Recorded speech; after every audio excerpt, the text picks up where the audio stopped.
नमस्कार दोस्तों, हिंदू समाज में धार्मिक ग्रंथों और पुराणों का सबसे अधिक महत्व होता है, क्योंकि धर्म ग्रंथों और पुराणों में ऐसी रहस्यमयी कथाएं भी हैं जिनके बारे में अभी कुछ ही लोग जानते हैं। दोस्तों, आप खाटू श्याम जी की पूजा अर्चना करते होंगे, लेकिन क्या आपको खाटू श्याम जी की कथा के बारे में पता है कि कौन थे खाटू श्याम जी? दोस्तों, सबसे पहले तो मैं आपको यह बता दूं कि खाटू श्याम जी का असली नाम बर्बरीक था। बर्बरीक घटोत्कच के पुत्र थे। घटोत्कच भीम और हिडिंबा के पुत्र थे।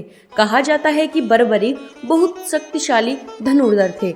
महाभारत के युद्ध को अपने 3 बाणों के साथ खत्म कर सकते थे। महाभारत में वर्णित कथा के अनुसार बर्बरीक एक वीर योद्धा थे और उन्होंने यह युद्ध कला अपनी माता से सीखा था। बर्बरीक भगवान शिव के परम भक्त थे। उन्होंने भगवान शिव की तपस्या की थी, जिससे प्रसन्न होकर भगवान शिव ने उन्हें 3 दिव्य बाण दिए थे। इसलिए बर्बरीक 3 बाणधारी के नाम से भी प्रसिद्ध था। जब महाभारत युद्ध प्रारंभ हुआ, तब बर्बरीक ने अपनी माता को वचन दिया था कि युद्ध भूमि में जो पक्ष हार के करीब होगा, मैं उनके पक्ष में युद्ध लड़ूंगा। जब यह बात भगवान श्री कृष्ण को पता लगी, तो उन्होंने एक लीला रची। भगवान श्री कृष्ण ने एक ब्राह्मण का रूप धारण किया और बर्बरीक को रास्ते में रोका, क्योंकि भगवान श्री कृष्ण उनकी शक्ति का मूल्यांकन करना चाहते थे।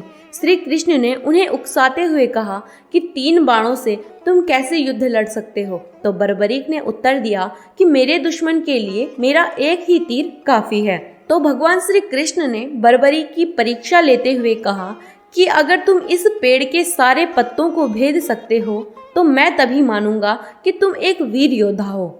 और बर्बरीक ने भगवान श्री कृष्ण की चुनौती स्वीकार कर ली। फिर भगवान श्री कृष्ण ने एक पत्ती अपने पैरों के नीचे छुपा ली। बर्बरीक ने एक एक करके सारे पत्तों को भेद दिया। फिर भी वह बाण भगवान श्री कृष्ण के पैरों के चारों ओर घूमने लगा।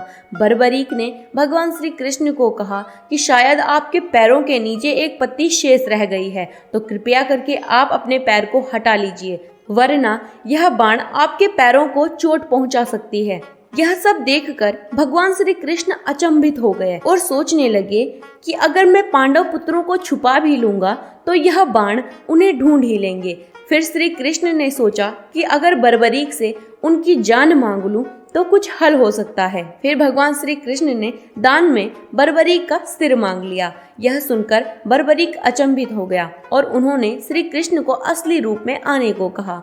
फिर भगवान श्री कृष्ण ने बर्बरीक को अपना विराट रूप का दर्शन करवाया। बर्बरीक भगवान श्री कृष्ण का विराट रूप देखकर अति प्रसन्न हो गया और उन्होंने भगवान श्री कृष्ण को प्रणाम किया।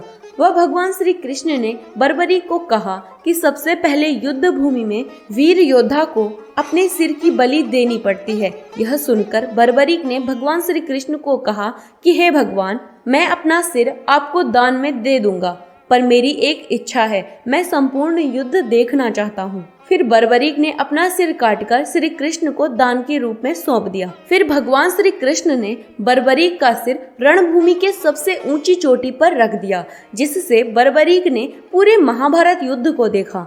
और जब युद्ध समाप्त हुआ, तो पांडव पुत्रों के बीच बहस छिड़ गई कि उनकी वजह से वे युद्ध में विजयी हुए।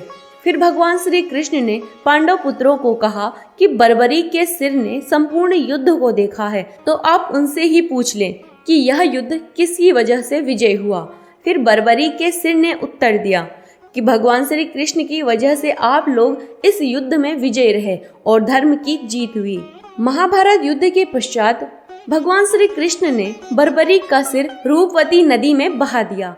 करोड़ों वर्ष बाद कलयुग के दौर में बर्बरीक का सिर राजस्थान के खाटू गांव में जमीन के नीचे मिला। एक दिन उस स्थान पर गाय के थन से अचानक दूध गिरने लगा। वहां के निवासी यह देखकर आश्चर्यचकित हो गए और उन्होंने उस स्थान की खुदाई करी और फिर बर्बरीक का सिर मिट्टी से बाहर निकाला। और खाटू गांव के राजा ने फाल्गुन मास के शुक्ल पक्ष में 11वें दिन एक मंदिर की स्थापना की और उस सिर को मंदिर में स्थापित कर दिया। कलयुग में उस मंदिर की बहुत मान्यता है। कहा जाता है कि जो भी भक्त खाटू श्याम मंदिर जाता है, वह खाली हाथ वहां से वापस नहीं लौटता।